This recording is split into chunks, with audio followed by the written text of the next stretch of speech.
ये क्या seize fire long lasting भी रहेगा दोनों कंट्रीज के दरमियान? पाकिस्तान के पास अभी हम डेवलप कर रहे थे अपना एटॉमिक जो है बम, तो उस वक्त में बहुत सारी रिपोर्ट्स थी जिसको पाकिस्तान डिनाई किया करता था पब्लिकली आके, हमारे तमाम ऑफिशियल्स उसको डिनाई करते थे। पाकिस्तान के साथ जैसे ही हुआ तो हमारी कंट्रीज जो फ्रेंडली कंट्रीज थी, चाइना जिसने अपने अनकंडीशनल सपोर्ट का ऐलान किया, टर्किया के वॉरशिप पाकिस्तान के अरेबियन सी और कराची पोर्ट तक आ गए।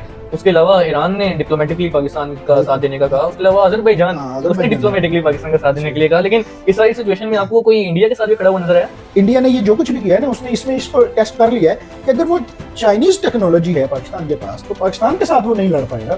तो अगर आप डायरेक्टली चाइना के साथ कैसे कॉन्फ्लिक्ट में जा सकते हैं? बेसिकली तो वॉर अगेंस्ट टेररिज्म ही है ना, एंटी टेररिज्म वॉर, जो कि कभी अमेरिका इसका परचम उठा के लड़ता रहा और अब इंडिया उसका परचम उठा के यहीं पे लड़ रहा है। इंडिया की अगर सारी पूरी की पूरी पिछले 10 साल की जो पॉलिटिक्स है, उसको अगर हम एक सिंगल वर्ड में हम सबमिट करें तो उसको, तो वो है ये, जो ताकत का जोम होता है ना और नफरत की पट्टी होती है आंखों में, वो आपको कुछ भी सोचने का मौका नहीं देती।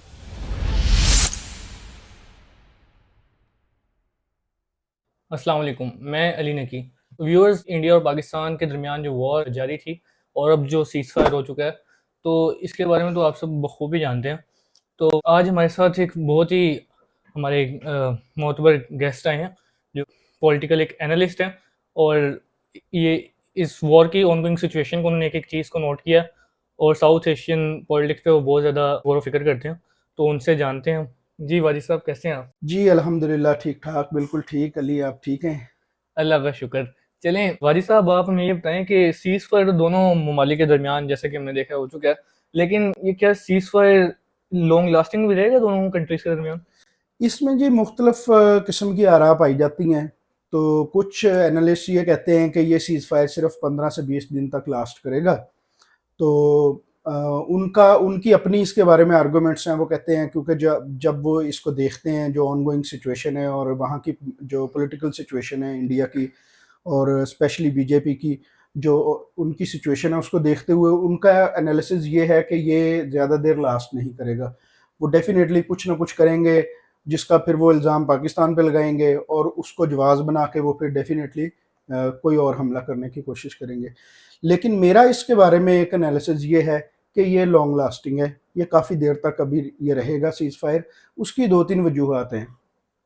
पहली वजह तो ये है कि ये जो कुछ भी हुआ है ना अभी, लास्ट कोई 4-5 दिन का जो ये सिचुएशन थी, इसमें सबसे पहले तो इंडिया ने अभी एक चीज़ तो उन्होंने देख लिया है कि पाकिस्तान की जो एयर सुपीरियरिटी है ना, हमारा जो एयर फोर्स है, वो तो उनसे बहुत आगे है।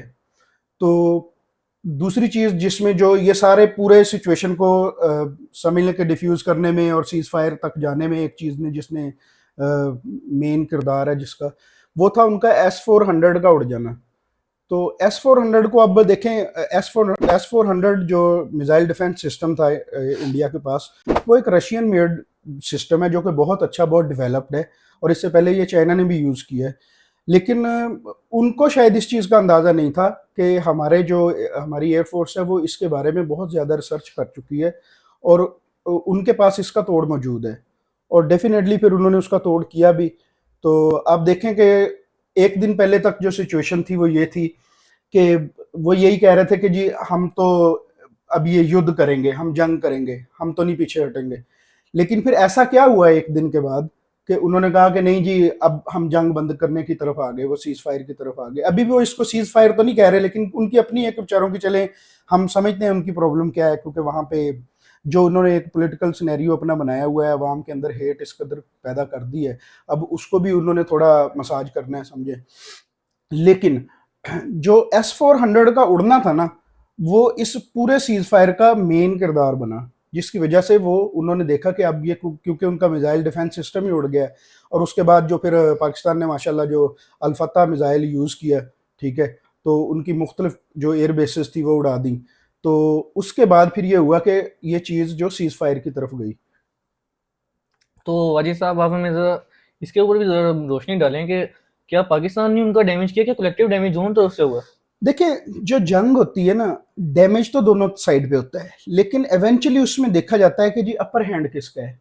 जब वो सिचुएशन डिफ्यूज होती है या सीज फायर होता है या उसको जो भी आप कह लें, जंगबंदी होती है, उसके बाद देखा ये जाता है कि वो एक्चुअली अपर हैंड किसका था।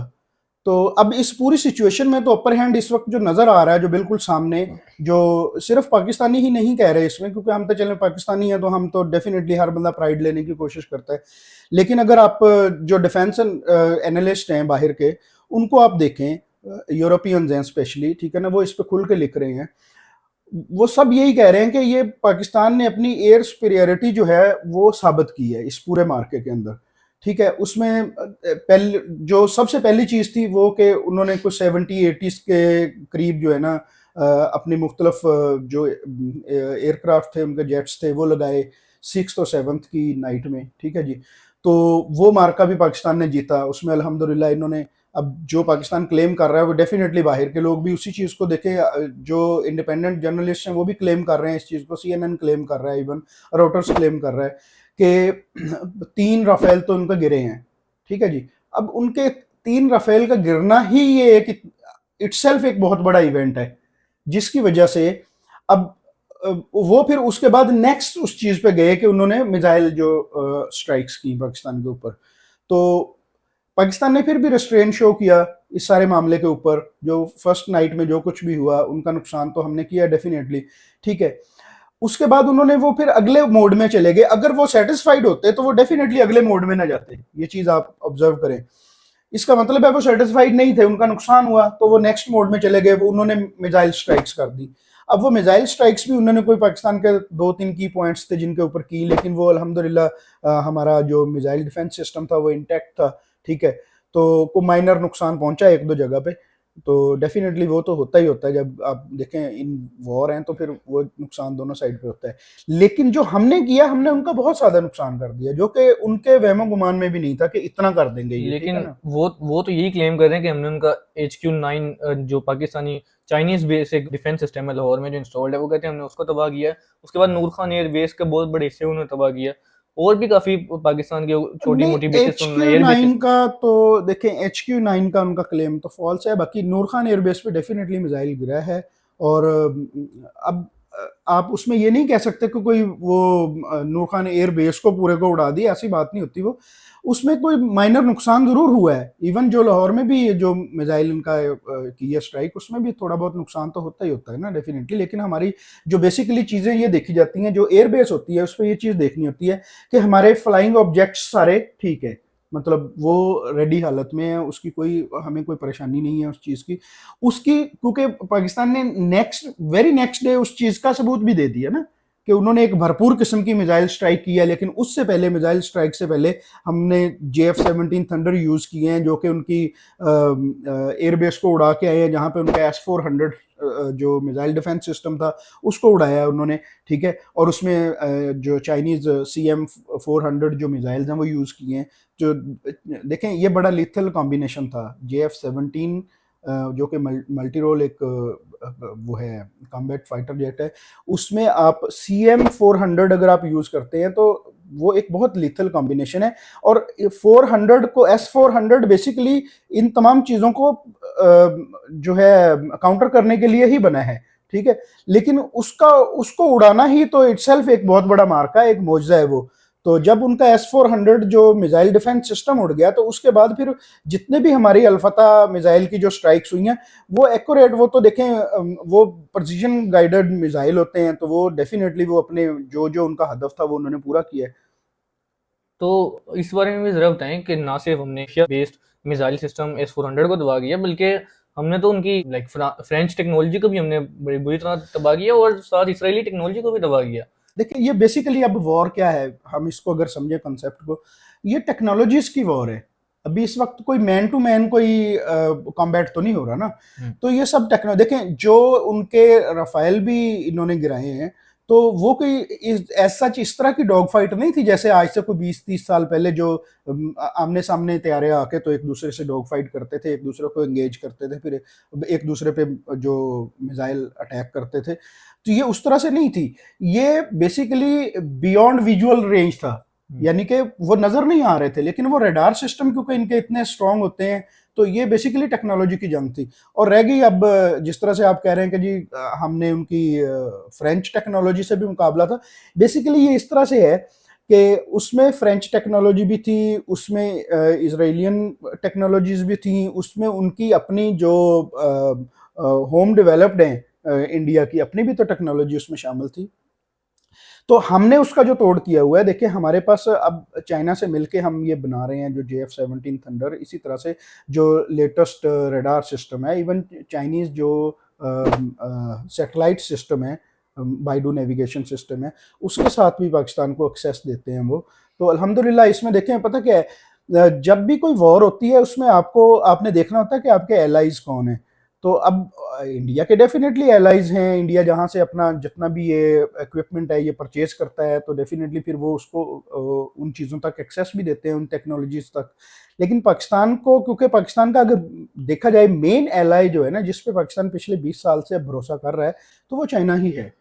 कुछ चीज़ें हम डेफिनेटली बाकियों से भी लेते होंगे, जिस तरह से F-16 हमने अमेरिका से लिए, लेकिन फिर भी अगर देखा जाए तो पाकिस्तान का जो मेन सबसे बड़ा एलाई है इस चीज़ में, जो स्ट्रेटेजिक पार्टनर भी है पाकिस्तान का, और इस खित्ते का बहुत अहम मुल्क है, इस खित्ते का छोड़े अब तो दुनिया का बहुत अहम मुल्क है अपनी टेक्नोलॉजी के एतबार से। तो उन्होंने अपनी देखें, एक किस्म की पाकिस्तान ने जो ये 6th और 7th की नाइट में जो मार्का हुआ है ना, इसमें पाकिस्तान ने तो अपनी एयर सुपेरियरिटी उनको शो कराई है इंडिया को, लेकिन इसमें बेसिकली जो चाइनीज टेक्नोलॉजी है ना, उसकी सुपेरियरिटी भी शो हुई है।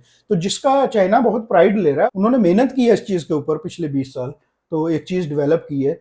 तो S-400 को बेसिकली उन्होंने डॉज करने का ये सारा जो एक खुद से एक चीज़ डेवलप की, टेक्नोलॉजी बनाई, और पाकिस्तान पे उन्होंने, पाकिस्तान एयरफोर्स पे भरोसा किया जो हमें दी उन्होंने, और अल्हम्दुलिल्लाह हमने उसको बिल्कुल सही तरह से इस्तेमाल भी किया और उसका। ये कहने में भी आ रहा है कि पाकिस्तानी जो एयरफोर्स के पायलट्स है, उन्होंने चाइना में जाके S-400 को डॉज करने की ट्रेनिंग बाकायदा ली है। एग्जैक्टली मैं भी यही कह रहा हूँ, क्योंकि चाइना के पास सबसे पहले S-400 जो परचेज किया था रशिया से, तो ये चाइना ने ही किया था, तो ये चाइना के पास था। तो अब डेफिनेटली देखें, चाइना एक ऐसा मुल्क है जो कि मेरे ख्याल में रिवर्स इंजीनियरिंग में उनसे बेहतर मास्टर कोई भी नहीं है। तो वो उन्होंने अगर S-400 को रखा लिया, तो डेफिनेटली उन्होंने इसकी रिवर्स इंजीनियरिंग भी की होगी, और अब इसको डॉज करने के तरीके भी निकाले होंगे। हेरोप ड्रोन्स भी रिवर्स इंजीनियरिंग के लिए इस्तेमाल है। हेरोप ड्रोन, देखिए रिवर्स इंजीनियरिंग तो सारे ही करते हैं। अब जिस तरह से एक मिसाल है, अब हमारे कहने में ये न्यूज़ आ रही है, सुनने में आ रहा है, अब इसका कोई बेसिकली अभी तक कोई सबूत तो नहीं किसी ने भी दिया, कि हमारे जो PL-15 है उनमें से 1-2 मिसाइल्स ऐसे हैं जो कि इंटैक्ट हैं, जो गिरे हैं इंडियन टेरिटरी में, लेकिन वो इंटैक्ट हैं। तो डेफिनेटली वो भी ट्राई करेंगे उसको रिवर्स इंजीनियरिंग करने की, लेकिन वो रिवर्स इंजीनियरिंग कर लें उसकी PL-15 की, तो तब तक इसको इसकी और डेवलप शक्ल आ जाएगी, ठीक है। तो क्योंकि ये चीज़ें तो ऑन गोइंग चल रही होती हैं। तो अजीज साहब, इसके बारे में बताएं, ये काफ़ी लोग सोशल मीडिया पे बात कर रहे थे, बल्कि इंक्लूडिंग मैं भी ये समझने में काफ़ी मजबूर हो गया था कि जो ये फतेह 1 और फतेह 2 मिसाइल की जो सीरीज़ है, क्या ये ईरानियन टेक्नोलॉजी है? एग्जैक्टली इसको ईरानियन टेक्नोलॉजी ही कहा जाता है। लेकिन क्योंकि देखें, बेसिकली इंडिजिनस कोई भी चीज़ नहीं होती। अब कोई भी मुल्क कहे ना कि ये इंडिजिनस हमने खुद डेवलप किया, ऐसा नहीं होता। कहीं ना कहीं से वो टेक्नोलॉजीज ट्रेवल करके ही आ रही होती हैं। अब ईरान के साथ भी हमारे इस मामले में जो डिफेंस पैक्ट मौजूद है, जिसमें कुछ चीज़ें हम उनसे लेते हैं, कुछ चीज़ें हम उनको देते भी हैं उसके, ठीक है ना। तो अब ये अल-फतह जो मिसाइल है, बेसिकली इसके बारे में यही कहा जाता है कि ये ईरानियन टेक्नोलॉजी है, लेकिन इसके ऊपर बहुत सारा काम यहाँ पाकिस्तान में हुआ है। क्योंकि अगर लेट्स से ईरान से हमें वो टेक्नोलॉजी मिली भी होगी, तो वो एक बहुत इब्तदाई शक्ल में होगी, जैसे अल-फतह 1 है। तो अब तो अल्हम्दुलिल्लाह अल-फतह 2 भी है, अल-फतह 3 भी है। तो वो उसकी तमाम जो अगली डेवलप्ड शक्लें हैं, वो सारी हमारे अपने इंजीनियर्स का कमाल है। वो यहाँ पे पाकिस्तान में काम करते हैं इसके ऊपर, और बहुत सारा काम किया इन्होंने, और अभी कर भी रहे हैं अल्हम्दुलिल्लाह, और बहुत सारी चीज़ें आएंगी अभी। लेकिन पाकिस्तान ऑफिशियली तो इसको डिनाई करता रहा है, इसको एलिगेशन को, कि ईरानियन टेक्नोलॉजी या ईरानियन डिज़ाइन है, क्योंकि बेसिकली अमेरिकन सैंक्शंस की वजह से शायद वो पाकिस्तान नेगलेक्ट करता हो। देखिए, कुछ जो ऑफिशियल्स होते हैं ना, उनकी अपनी मजबूरियां होती हैं। जो हम जर्नलिस्ट हैं, हमारी कोई मजबूरी नहीं होती। हमें तो जो चीज़, जो रिपोर्ट्स, देखिए हमने जो मल्टीपल रिपोर्ट्स दाएं बाएं पढ़नी है, उसी के ऊपर अपना एनालिसिस डेवलप करना होता है। तो जो ऑफिशियल्स होते हैं उनकी जिस तरह से एक अभी सुनने में आ रहा है कि जी कोई इंडियन पायलट जो है, कोई फीमेल पायलट है, तो वो पाकिस्तान की कस्टडी में है, तो ऑफिशियल्स का तो उसके ऊपर बयान आ गया, तो उसके बावजूद देखें तो अवाम तो उसको एक्सेप्ट नहीं कर रही, ठीक है ना, अभी तक लोग उसको एक्सेप्ट नहीं कर रहे, लोगों को ये हजम नहीं हो रहा।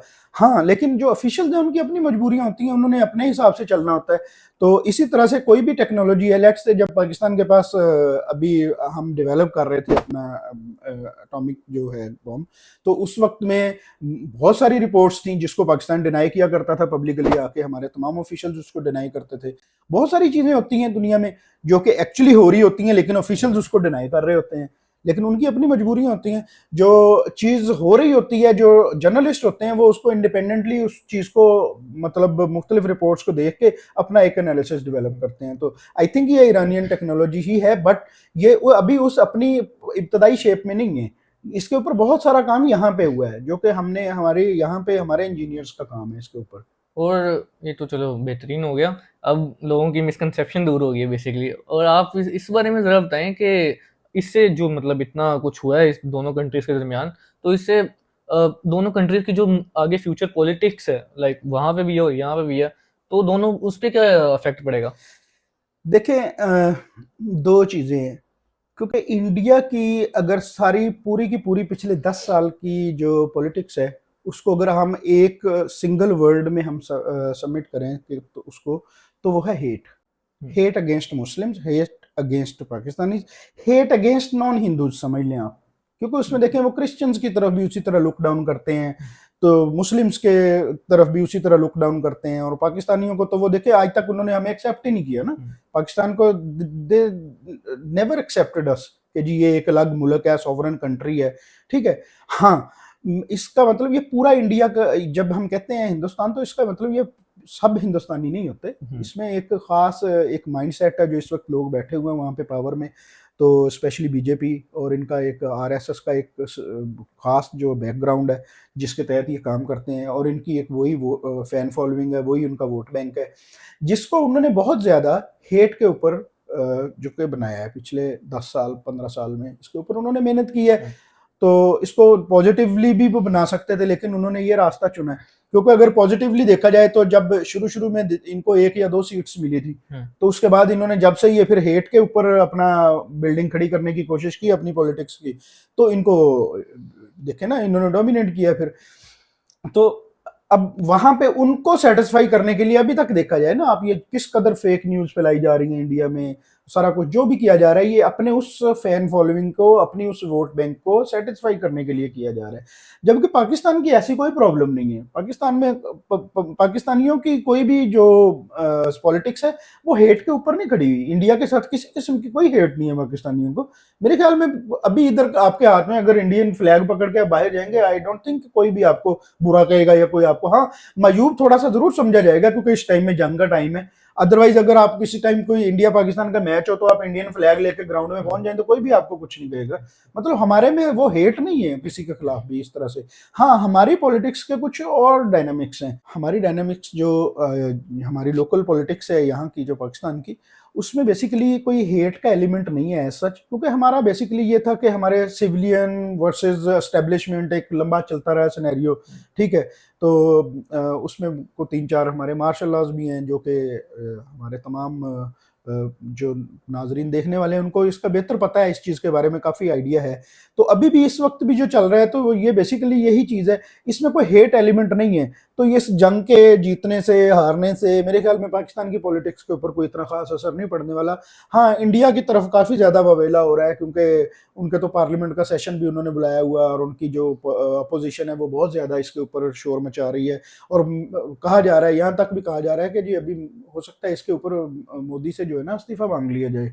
तो ये उनके लिए एक लम्हा फिक्रिया है, क्योंकि देखिए एक अच्छी खासी बिल्कुल खामोश चलती हर चीज़ को सब कॉन्टिनेंट के अंदर आपने चलते इसको तो ख़राब करने की कोशिश की है, एक जंग का माहौल बनाने की कोशिश की है, सिर्फ इसलिए कि आपने अपनी जो वोट बैंक है या आपकी फैन फॉलोइंग है उसको इस कदर उनके अंदर हेट, इस कदर नफरत भर दी है कि उसको अब खुश करने के लिए आपको अपने आप को खींच के जंग में ले जाना पड़ रहा है। तो वाजिद साहब, ये वही हरकतें हैं जो पाकिस्तान डिक्टेटरशिप के एरा में कर रहा था, लाइक बहुत ज़्यादा एंटी वोट था, एंटी इंडिया वोट था, एंटी हिंदुज़म वोट था, बट अब पाकिस्तान ने उसको बहुत ज़्यादा हद तक कम किया है, लेकिन इंडिया उस पे उसी डगर पे चल रहा है और उसी तरह अमेरिकन और उनके साथ मिलके काम कर रहा है और उनकी वॉर्स लड़ रहा है। ये बेसिकली तो वॉर अगेंस्ट टेररिज्म ही है ना, एंटी टेररिज्म वॉर।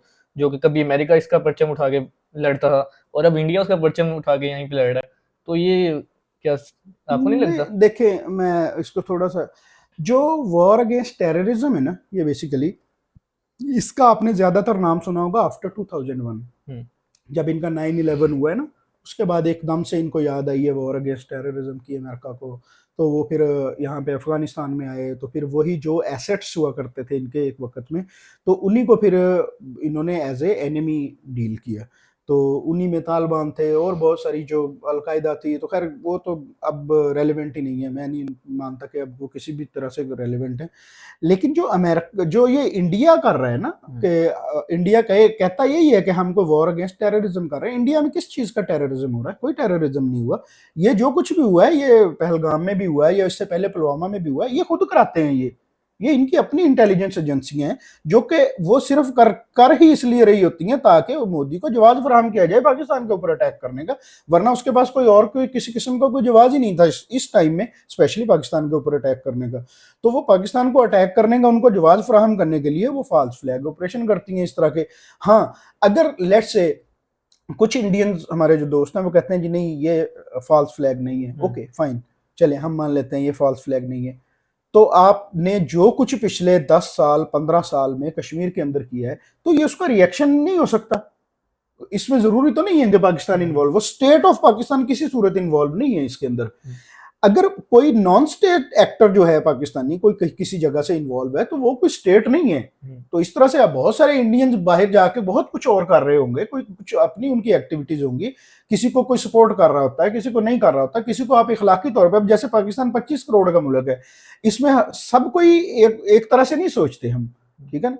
कुछ लोग हैं वो डिफरेंट तरीके से सोचते होंगे, कुछ लोग इनको सपोर्ट भी करते होंगे कि देखिए ये जो हमारे जितने भी कश्मीरी भाई हैं, इनके साथ जो जुल्म हो रहा है पिछले 15-20 साल से, 30 साल से, बल्कि मैं तो कहूंगा कि ये सिंस 47 ही हो रहा है उन बेचारों के साथ। कभी बीच में थोड़ा कम हो जाता है, कभी फिर ज्यादा हो जाता है। तो अब उसको आप स्टेट ऑफ पाकिस्तान नहीं कह सकते। मतलब अगर लेट्स से ये ज्यादातर नाम लेते हैं जो पाकिस्तानियों का, जिसमें मौलाना मसूद अजहर का नाम भी लेते हैं, या हाफिज सईद साहब का नाम लेते हैं, जो कि बहुत रिस्पेक्टेड लोग हैं यहाँ के पाकिस्तान के। अब उनकी किसी की मॉरल सपोर्ट किसी को होना, तो आप किसी को मॉरली सपोर्ट करने से तो नहीं किसी को रोक सकते। और हाफिज सईद मेरे ख्याल में देखें वो तो बहुत बुजुर्ग हैं इस टाइम और काफी बीमार भी रहते हैं, तो उनका कोई एक्टिव रोल नहीं है इन चीजों के अंदर। और वैसे भी पाकिस्तानी स्टेट ने उनको बिल्कुल ही हाँ साइडलाइन बिल्कुल कर दिया। बिल्कुल बिल्कुल, कई बहुत सालों से वो तो इस चीज के अंदर बहुत ज्यादा इन्वॉल्व भी नहीं है। वो अपनी बस नमाज रोजा है और या फिर अपना घर तक है, तो और काफी बीमार रहते हैं मतलब ये सब ये उसी का रिएक्शन होता है ना, जो वो कश्मीरी पे एग्जैक्टली जुल्म करते हैं, एग्जैक्टली। तो उसका रिएक्शन आता है और वो कश्मीरी यूथ में से आता है। तो ये कश्मीरी लोकल्स हैं जो ये करते हैं, आप और एक सिर्फ चीज, कश्मीरी नहीं, ये फॉल्स फ्लैग ऑपरेशन भी होता है। और काफी दफा ये इंडियंस को इंटेलिजेंस भी होती है, वो जान के इसको होने भी देते हैं। एग्जैक्टली मैं भी यही कह रहा हूँ कि 200 किलोमीटर अंदर एक चीज, 200 किलोमीटर 300 किलोमीटर अंदर हो रही है, कोई बॉर्डर एरिया में नहीं हो रही 10-20 किलोमीटर में कि पेनिट्रेट कर गए हैं। अच्छा चले, दूसरा पहलगाम जिन्होंने किया, किसी का आपको अभी तक उन्होंने नाम बताया नहीं। किसी की कोई पिक्चर्स दी हैं आपको, किसी के बारे में कोई इन्वेस्टिगेट किया है? ठीक है, कुछ भी नहीं है ना। क्योंकि देखें वो उनके लोकल कश्मीरीज हैं, वहां के लड़के हैं जो ये सब कुछ कर रहे हैं, और वो जुल्म से तंग आए हुए हैं। इन्होंने थोड़ा कुछ नहीं किया। देखिए इन्होंने, अब आप अभी तक, ये कल की बातें हैं, गाड़ियों के आगे बांध के उनको, कश्मीरी यूथ को किस तरीके से मारा जाता था उनको, तो उनके घरों के ऊपर अटैक किए हैं और बहुत कुछ किया है इन्होंने, उनकी औरतों के साथ जुल्म किया है। 900,000 प्लस ट्रूप्स वहां पे रखे हुए हैं। एग्जैक्टली 900,000 ट्रूप्स हैं। और आप देखें पाकिस्तान के टोटल एक्टिव ट्रूप्स 7 लाख हैं, तो 9 लाख उनका सिर्फ कश्मीर में है, जो बहुत बड़ी टेरिटरी नहीं है, छोटी सी टेरिटरी है अगर देखा जाए तो। अब 9 लाख ट्रूप्स कोई किस लिए वहां बैठे हैं? कोई दोस्ती के लिए तो नहीं बैठे हुए। कोई अगर वो कहते हैं कि हम तो इनके साथ बहुत फ्रेंडली हैं, तो फ्रेंडली हैं तो निकाल लें फौज वहां से। यही बात है ना। ऐसे ही है। तो इसमें यही है कि पाकिस्तान जो था इस सब सिचुएशन में वो एक अपर हैंड पर था। तो पाकिस्तान ने जाहिर सी बात है कि अगर सीज फायर किया है तो कुछ ना कुछ अपनी बातें मनवाई होंगी, क्योंकि जो अपर हैंड पे होता है वो अपनी मनवाता है। तो इसमें पाकिस्तान ने अपने क्या ऑब्जेक्टिव्स अचीव किए हैं? देखें एक बात मैं आपको बता दूं, पाकिस्तान का जो हमारा शुरू से ये मोटिव है ना स्टेट ऑफ पाकिस्तान का, हम जंग नहीं चाहते। जंग हमारे नुकसान में है। उसकी वजह कि India is much much bigger than, I think 4-5 times 7 times bigger than Pakistan. बहुत बड़ा मुल्क है, उनकी एक बड़ी इकोनॉमी है, हम उनसे एक छोटी इकोनॉमी है। तो हम पीसफुली रहना चाहते हैं यहाँ पे, ठीक है।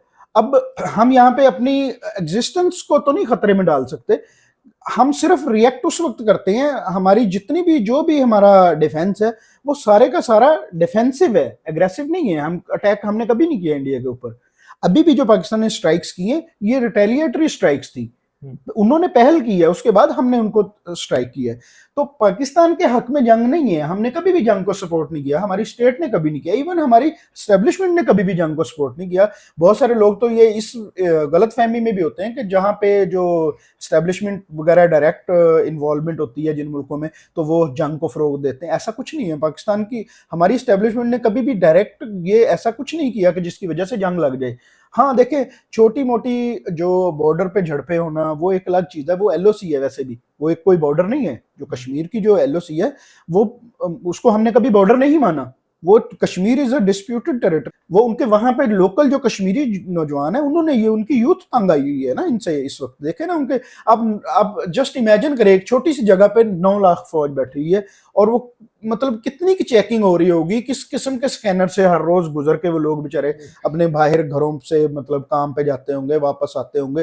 वो 10-10 जगह पे चेकिंग होती होगी उनकी और उनको रिडिक्यूल किया जाता होगा उनका मतलब। अब देखे ना, आपको कोई 1 या 2 दफा रास्ते में खड़ा करके आपको रिडिक्यूल कर दिया जाए तो आपके दिल में इस कदर नफरत पैदा हो जाती है, ऐसा ही होता है ना। तो अब जब वहां पे 9 लाख फौज है वो बैठी हुई, तो वो मतलब कितना कुछ जुल्म किया होगा उन्होंने पिछले 10-15-20 साल के अंदर। अब वो जो 15-20 साल पहले से जो जुल्म शुरू हुआ है, जो बच्चा उस वक्त कभी 4 साल का होगा, 3 साल का होगा, जिसने अपने माँ बाप बहन भाइयों पे जुल्म होता देखा होगा, जो हर इंसान वहां पे कश्मीर में हर फैमिली के अंदर 3-3 4-4 शहीद है, ठीक है। यानी किसी का बाप शहीद हुआ है, किसी का भाई शहीद हुआ है, किसी की बहन शहीद है। तो वो अब वो बच्चे जवान हुए हैं, तो ये उनकी 3rd जनरेशन है अब। तो अब वो रिएक्ट कर रहे हैं, वो देखते हैं, अब उनके पास एक फर्स्ट हैंड इंफॉर्मेशन आ गई है इंटरनेट की वजह से। पहले तो जो भी था ये एक नैरेटिव कंट्रोल करते थे, जो भी वो इनका ऑल इंडिया रेडियो जम्मू से जो भी उनको बता दी जाती थी खबर, वो इसी को खबर समझ के बेचारे चुप कर जाते थे। अब क्योंकि उनके पास इंफॉर्मेशन आ गई है तो इंटरनेट से उनको फर्स्ट हैंड इंफॉर्मेशन मिल रही होती है। फिर इन्होंने जो ये आर्टिकल 370 जो इन्होंने वहां पे इन्वोक किया है, जिसकी वजह से उसको एक डिस्प्यूटेड टेरिटरी को इन्होंने उठा के अपनी यूनियन टेरिटरी बना लिया है, विच इज रॉन्ग। तो उसका अब रिएक्शन है ये। इस रिएक्शन के बारे में आप देखें कि हमारे बहुत सारे जितने भी सीनियर्स हैं, जितने हमारे इवन एस्टेब्लिशमेंट से हैं कुछ लोग, इवन हमारे पॉलिटिशियंस हैं जो बहुत इस चीज को समझते हैं, गहरी नजर रखते हैं कश्मीर पे, वो इस बारे में पहले बता चुके हैं कि ये रिएक्शन आएगा और आपसे संभाला नहीं जाएगा। अब वो रिएक्शन आ रहा है, ठीक है। तो उस रिएक्शन को इन्होंने जवाब बना के पाकिस्तान के ऊपर अटैक किया। तो पाकिस्तान ने सिर्फ उसको रिटेलिएट किया कि नहीं भाई देखें, हमारे पास जो बेसिकली डेटरेंस होती है ना किसी भी मुल्क की, वो डेटरेंस है ही, हमारी डेटरेंस तो है ही सिर्फ इसलिए कि भाई अगर आपने हमारी तरफ हाथ बढ़ाया तो हम आपका हाथ तोड़ देंगे। तो यही डेटरेंस है हमारी। लेकिन ऑब्जेक्टिव्स जैसे मैंने कहा कि जो अपर हैंड पे होता है वो अचीव करता है, उसमें मेरे ख्याल से जहाँ अभी तक पता चला, जो डोनाल्ड ट्रम्प ने ट्वीट किया, जो आप कह रहे थे जो इंडिया यूनियन टेरिटरी उसको क्लेम कर रहा था कश्मीर को, उसका स्टेटस खत्म हो गया दोबारा। डोनाल्ड ट्रम्प ने अपने ट्वीट में उसको एक कश्मीर को डिस्प्यूटेड एरिया कह दिया, तो एक पाकिस्तान के लिए काफ़ी बड़ा विक्ट्री नहीं है। और दूसरी चीज़ ये कि जैसा पाकिस्तान को साथ ही इंडिया इतना भी पाकिस्तान पे प्रेशर बिल्ड नहीं कर सका कि आईएमएफ से लोन पाकिस्तान का डिले करवाया था, बल्कि वो भी लोन अब साथ ही पाकिस्तान को मिल गया। तो ये क्या वन ऑफ द ऑब्जेक्टिव्स नहीं है पाकिस्तान के? हाँ, इसको कह भी सकते हैं आप देखें, लेकिन मेरा ये मानना है कि देखिए उन्होंने अभी तक जो आपकी इंडस वाटर ट्रीटी है उसको तो अभी तक वो मुअत्तल रखा हुआ है, उसको तो अभी उन्होंने दोबारा से उसके ऊपर बातचीत होगी। हमारे डीजीएमओज मिल रहे हैं, कल भी मिले हैं, इसके बाद आगे बातचीत चलती रहेगी, इन चीज़ों के ऊपर अभी बात होगी, लेकिन ये नॉर्मलाइज हो जाएंगी। मैं बहुत होपफुल हूँ इस बारे में। उसकी वजह ये है कि देखें उन्होंने जो एक कोई पिछले को 5-6 साल से जो चीज़ वो बहुत ज़्यादा बिल्ड कर रहे थे ना, कि 2019 में जो इनके साथ हुआ था, जो बालाकोट वाली जिन्होंने स्ट्राइक की है, तो जब इनका वो हमने त्यारा गिराया यहाँ पे पाकिस्तान में, इनका पायलट कैप्चर किया, उसके बाद से ये कह रहे थे कि अब हमारे पास, उस वक्त ये कहते थे कि रफाइल होता तो हम ये कर देते, अब इन्होंने रफाइल लिया, फिर उन्होंने और बढ़ाई अपनी कैपेसिटी। वो सारा करने के बाद इन्होंने अटैक करके देख लिया, इनको अल्हम्दुलिल्लाह जवाब मिला कि हमने इनको बताया कि भाई जो कुछ अब तुम ले रहे हो हम हमारे पास ये पहले से मौजूद है। तो अब चीज़ें नॉर्मलाइज होंगी। ये मेरा अपना एनालिसिस है इस बारे में कि इसके ऊपर अब इंडस वाटर टेरिटरी के ऊपर भी बातचीत होगी, इवन जो 370 इन्होंने इन्वोक किया हुआ इसके ऊपर भी बातचीत होगी। कश्मीर एक डिस्प्यूटेड टेरिटरी है, तो उसके ऊपर अब वो ये जितना मर्जी इसके ऊपर अब कर लें इसको। पिछले को 3-4 साल से तो ये इशू बिल्कुल दब गया था ना, लेकिन अब ये चीज़ वापस खुल के दोबारा फिर बाहर आ गई है। तो लेकिन पाकिस्तान ने तो वेल ऑब्जेक्टिव्स अपने अचीव किए, लेकिन इंडिया इस सारी सिचुएशन में अपना कोई ऑब्जेक्टिव भी अचीव नहीं कर पाया। लाइक वो तो अपना ना इंडस वाटर ट्रीटी के ऊपर सही तरह से पूरी दुनिया को मनवा सका कि ये हमारा पानी है, या लाइक इस तरह की सिचुएशन, और ना ही वो कश्मीर के मामले में कुछ पूरी दुनिया को मनवा सका। तो इंडिया तो अपने ना कोई ऑब्जेक्टिव से पूरे नहीं कर पाया। नहीं देखिए, इंडिया का एज सच कोई इस तरह का ऑब्जेक्टिव था भी नहीं। India is a bully country, ये मेरा अपना मानना है। वो कोई इस किस्म का ऑब्जेक्टिव लेके नहीं आए थे कि जी हम इनको दबा के इनको को 2-4 दिन बॉम्बिंग करने के बाद फिर इनको हम टेबल पे बिठा के इनसे ये मनवाएंगे, ऐसा कुछ नहीं था। आप उनकी तमाम जो उनका माइंडसेट देख लेना जो इनको रूल कर रहा है इस टाइम, ठीक है ना, इनका माइंडसेट देख लें, इनका मौजूदा जो जिसको गोदी मीडिया ये कहते हैं, इनका गोदी मीडिया देख लें उठा के, जितने भी इनके जो लोग हैं, तो उनका एक ही है, जला दो इनको, राख कर दो इनको, खत्म कर दो, इनका जीने का हक ही नहीं है, ये फलां है, ये फलां है, ये फलां। तो वो बेसिकली वो अपनी ताकत के जोन में थे। उनको ये था कि हम इसको अगले 1-2 दिन में उड़ा देंगे सारे को। लेकिन ये हर दफा भूल जाते हैं, इनको हर दफा ये याद, इनके जो कुछ इनके अंदर सेन वॉइसेस भी हैं, ऐसी बात नहीं है कि ये सारे पगलाए हुए, नहीं, इनके अंदर एक सेन वॉइसेस हैं, बहुत अच्छे लोग भी हैं जो इनके अंदर, वो इनको बार बार समझा रहे होते हैं कि नहीं ये जो आप करने जा रहे हो, ये इनके पास पहले से ये चीजें मौजूद है, इन्होंने इसके ऊपर वर्किंग की हुई है, ठीक है। लेकिन जब जो ताकत का जोम होता है ना, और नफरत की पट्टी होती है आंखों में बंधी हुई, वो आपको कुछ भी सोचने का मौका नहीं देती। तो वो इनके साथ हुआ है। तो ये अपनी बेसिकली ताकत के जोम में आए थे कि हम इनको उड़ा के इतना को मार देंगे, इनको दबा देंगे कि या तो ये टूट फूट जाएगा ये मुल्क, या फिर ये हमारा जो भी हम इनको कहेंगे वो ये मानते जाएंगे, या अखंड भारत पूरा एग्जैक्टली, या हम इनको साथ मिला लेंगे, या घुटनों पे आ जाएगा, हम जिस तरह से कहेंगे ये वैसे हमसे माफी मांगेंगे, बैग करेंगे। और ऐसा अल्हम्दुलिल्लाह कुछ नहीं हुआ। ये हमें पहले से पता था ऐसा नहीं होगा, ऐसा होगा भी नहीं कभी, क्योंकि देखिए इन्हीं की तैयारी की हुई है हमने पिछले 75-77 ईयर्स। हमने इसी मुल्क के लिए ही तैयारी की हुई है। हमारी सारी की सारी टोटल डिफेंस हमारा इंडियन सेंट्रिक है, ठीक है। हमारी और इस खित्ते में किसी के साथ कोई लड़ाई नहीं है। आप पूरे इस रीजन को देख लें, किसी नेबर के साथ हमारा कोई डिस्प्यूट नहीं है, अफगानिस्तान के साथ कोई डिस्प्यूट नहीं है। बाकी छोटी मोटी बॉर्डर प्रॉब्लम चलती रहती हैं हर मुल्क की, लेकिन हमारा ओवरऑल देखा जाए तो अफगान हमारे भाई हैं, उनके साथ हमारा कोई मसला नहीं है। Iranian they are our brothers, उनके साथ ऐसा कुछ नहीं है। बाकी इस खित्ते के जितने भी अहम मुल्क हैं, चीन तो है ही हमारा दोस्त, हमारा भाई है, ब्रदर मुल्क है वो। और बाकी देख ले आप, जितने छोटे मुल्क भी हैं, इवन नेपाल है या बाकी हैं, देख ले उनके साथ हमारे बहुत अच्छे तल्लुकात हैं।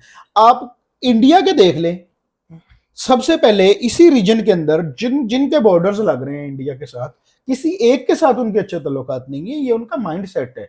तो वो शायद ये सोच रहे हैं कि इस तरह से हम डोमिनेट करेंगे नफरत को पाल के, तो इस तरह से डोमिनेशन नहीं होती। हाँ, ये देखिए आपके सामने पिछले 20-30 साल में चीन ने डोमिनेट किया है, ठीक है। कैसे किया है अब आप देख सकते हैं उसको, कैसे किया उसको स्टडी करें। एग्जैक्टली, उन्होंने ट्रेड के जरिए, उन्होंने बाकी देखें, चीन हर तरह से, इवन इंडिया के साथ भी चीन का माहौल दोस्ताना ही है, लड़ाई नहीं है उनकी कोई भी। सबसे ज्यादा सामान उनका वहां बिक रहा है। लेकिन अरुणाचल प्रदेश और ये सब टेरिटरीज, वो उनके वो बॉर्डर डिस्प्यूट चलते रहते हैं, वो हैं उनके। लेकिन उसके ऊपर भी 62 के बाद इनकी अभी तक कोई मेजर कोई वॉर नहीं हुई, और होगी भी नहीं चीन के साथ लड़ना। देखें, इंडिया को पता है, इंडिया ने ये जो कुछ भी किया है ना, उसने इसमें इसको टेस्ट कर लिया है कि अगर वो चाइनीज टेक्नोलॉजी है पाकिस्तान के पास, तो पाकिस्तान के साथ वो नहीं लड़ पाया, तो अगर आप डायरेक्टली चाइना के साथ कैसे कॉन्फ्लिक्ट में जा सकते हैं, उनके साथ कभी भी नहीं आप लड़ सकते। इसके अलावा बाकी आपने देखा कि पाकिस्तान के साथ जैसे ही हुआ, तो हमारी कंट्रीज जो फ्रेंडली कंट्रीज थी, चाइना जिसने अपने अनकंडीशनल सपोर्ट का ऐलान किया, टर्की के वॉरशिप्स पाकिस्तान के अरेबियन सी और कराची पोर्ट तक आ गए। उसके अलावा ईरान ने डिप्लोमेटिकली पाकिस्तान का साथ देने का कहा। उसके अलावा अजरबैजान, उसने डिप्लोमेटिकली पाकिस्तान का साथ देने के लिए कहा। लेकिन इस सारी सिचुएशन में आपको कोई इंडिया के साथ भी खड़ा हुआ नजर आया? इंडिया का, क्योंकि देखें जब आपका जो बयानिया है ना, आपका नैरेटिव है ना, वो अग्रेसिवनेस पे खड़ा होगा ना, तो आपके साथ कोई भी नहीं आएगा। ठीक है, इंडिया को सबसे पहले तो ये पूछा जा रहा था ना कि आप अटैक कर क्यों रहे हैं पाकिस्तान को, आप दाखिल ही क्यों हुए वहां पे, क्यों गए उनकी एयर स्पेस की तरफ, अब या उनकी तरफ आपने मिसाइल क्यों मारे हैं। तो उनके पास कोई नैरेटिव ही नहीं है ना, वो कह रहे हैं जी क्योंकि इन्होंने हमारे वो 26 लोगों को, भाई हमने थोड़ी ना मारा है। ऊपर से हम एविडेंस भी ना हम तो प्रोवाइड कह करें। रहे हैं इन्वेस्टिगेट करो, हमारे प्राइम मिनिस्टर ने उस बकायदा इसके बारे में कहा है कि भाई उसको इन्वेस्टिगेट करें, हम आपके साथ हैं, हम आपको पूरा तावन करेंगे, आप कॉपरेट करते हैं, आप चलें इन्वेस्टिगेट करें, निकाल के बताएं हमने क्या किया इसमें। तो उन्होंने, जब उनका नैरेटिव पूरे का पूरा झूठ के ऊपर खड़ा हुआ था, तो ये बाकी जो मुल्क हैं, देखें उनकी भी इंटेलिजेंस एजेंसियां इस खत्ते में काम कर रही होती हैं, उनको सारी रिपोर्ट्स जा रही होती हैं, कोई भी किसी फजूल किस्म की चीज में इन्वॉल्व होने की कोशिश नहीं करता। उनको नजर आ रहा होता है कि ये इस वक्त अग्रेसिव हुआ है सिर्फ अपने लोकल वोट बैंक को सेटल करने के लिए, उनको जो है ना, उनकी जो फैन फॉलोइंग है उसकी हेट को समझ लेके उसकी ईगो को मसाज करने के लिए, तो ये अग्रेसिव हुआ है। तो पाकिस्तान कोई तरने वाला तो नहीं है, पाकिस्तान को इस तरह का मुल्क तो नहीं है ना कि जिसके ऊपर आप 2-4 बॉम्ब मार के तो अपने लोगों को खुश कर दे। ठीक है, तो हमने उसका बकायदा पूरा जवाब दिया है। तो मतलब यही है, जैसे कि 90s में जब भी कोई हमारे उसके साथ मेजर वॉर होती, तो फौरन शिया और ये इसके एलाय इंडियन अलाइज फौरन उसकी मदद के लिए आ जाते। लेकिन इस बार तो जो कि इंडिया अमेरिका का नॉन नेटो एलाय भी है और इस रीजन में उनका बिग बुली भी है, मेरे ख्याल से ये बिग बुली जो है, ये अमेरिका और यूरोप यूनियन और फाइव आइज जो हैं उनके लिए भी ये कोई सही बात नहीं है। जिस तरह इंडिया इंडिपेंडेंटली ऑपरेशन जाके कभी कनाडा में करता है तो कभी यूएसए में एक ऑपरेशन करता है, और जो कि पूरा तो नहीं हो पाता, और कभी ऑस्ट्रेलिया में ऑपरेशन करता है सिक्स लीडरशिप उनके नेशनल्स के खिलाफ। तो मेरा ख्याल ये इसलिए उन्होंने अभी इंडिया को इस बार कोई सपोर्ट नहीं दिखाई अपनी। बिल्कुल कहा जा सकता है, क्योंकि देखें दूसरी चीज़ ये भी है कि मैं फिर कह रहा हूँ, पाकिस्तान इस तरह का मुल्क नहीं है जिसके अगेंस्ट आप जिसको बुली करना शुरू कर दें तो वो आपको आपके आगे झुक जाएगी, ऐसी बात नहीं है। ये सबको पता है, पाकिस्तान एक न्यूक्लियर सोवरन मुल्क है और बहुत सारी टेक्नोलॉजी है इनके पास डिफेंस की, और इस खित्ते के अंदर एक बहुत बड़ा जो है ना, समझ लें यहाँ की जो पावर है वो आपके साथ खड़ा होता है हर चीज़ में। देखें ना किस तरह की अनकंडीशनल सपोर्ट उसने किया, अनवेवरिंग सपोर्ट दी है आपको चाइना ने इस पूरे सीन के अंदर, और फिर उसके बाद आपको तुर्किया ने आपको बहुत अच्छी सपोर्ट दी है। तो ये ऐसा नहीं होता कि जी कोई भी उठ के तो वो ये बेसिकली सब लोग ये समझने की कोशिश कर रहे हैं, अभी तक पूछा जा रहा है इंडिया से कि ये क्यों किया था आपने। अब देखें ना, जब तक आप ये क्यों का जवाब ही नहीं देंगे तो वो क्या करेंगे आपके लिए। तो अभी तक बहुत से लोग, मैं उसका उस दिन देख रहा था उनका बयान जो अमेरिकन प्रेसिडेंट का, तो वो भी ये समझने की कोशिश कर रहे हैं कि भाई ये क्यों कर रहे हो। ठीक है, जब उन्होंने कहा कि मैंने दोनों साइड पे बात की है तो दोनों साइड की लीडरशिप एग्री हो गई है तो जंग बंदी करने की, भाई हम तो पहले दिन से कह रहे थे हम तो जंग करना ही नहीं चाह रहे। ठीक है, तो जब इसका मतलब है उधर कुछ ऐसा हुआ है जो वो चेंज हुए एकदम ओवरनाइट, कुछ ऐसा मतलब इंडियन लीडरशिप की तरफ से ये सीज फायर की पेशकश की गई। जी, उनकी तरफ से कहा गया। फिर एक तरफ तो ये कहते हैं कि पाकिस्तान ने रिक्वेस्ट की सीज फायर की, और उसी रात को ये कह रहे हैं कि पाकिस्तान सीज फायर की वायलेशन कर रहा है। अगर हमने सीज फायर की रिक्वेस्ट की होगी तो हम सीज फायर की वायलेशन क्यों करेंगे। सबसे बड़ा सबूत है ना, अगर तो हमने सीज फायर की वायलेशन की है बकौल इनके, उसी रात को इनकी न्यूज आ रही थी कि जी पाकिस्तान ने सीज फायर की वायलेशन कर दी है। अगर हमने ही सीज फायर रिक्वेस्ट किया है तो फिर उसी 2 घंटे के बाद हम खुद ही उसको वायलेट क्यों करेंगे, ये सबसे बड़ा सबूत है उसका। तो व्यूअर्स, आप सबने देखा है कि जिस तरह से इंडिया इस पूरी डिप्लोमेटिक वॉर और मिलिटरीली तो इस बार पाकिस्तान उनसे अपर हैंड पे था, और डिप्लोमेटिक वॉर में भी पाकिस्तान उनसे अपर हैंड पे था। जिस तरह पूरी दुनिया के आम ममालिक और जिस तरह चाइना ने पाकिस्तान के लिए अनकंडीशनल सपोर्ट का ऐलान किया, और इंडिया के साथ आपको कोई भी खड़ा हुआ नज़र नहीं आया, तो इसका तो क्लियर मतलब यही है कि Pakistan was on the right and India was on the wrong side, and they were just faking it, like वो यही समझ रहे थे कि पूरी दुनिया का मीडिया, इंटरनेशनल मीडिया उनके गोदी मीडिया की तरह है, लेकिन ऐसा कुछ नहीं हुआ। तो इससे आगे हम अगली वीडियो में डिस्कस करेंगे जैसे ही कोई डेवलपमेंट सामने आती है पाकिस्तान और इंडिया की ऑनगोइंग सिचुएशन के बारे में। सीज फायर के बाद क्या मुतवक्को चीज़ें हो सकती हैं, क्या कैसे ये आगे मामला जाता है दोनों कंट्रीज़ के दरमियान।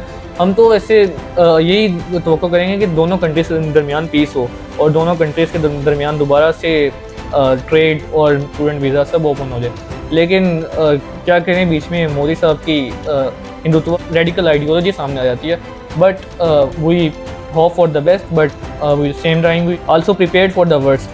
तो थैंक यू आप सबका हम सब के साथ देखने के लिए। तो चैनल को ज़रूर सब्सक्राइब कीजिएगा, वीडियो को लाइक कीजिएगा और शेयर भी ज़रूर कीजिएगा। आपका बहुत बहुत शुक्रिया।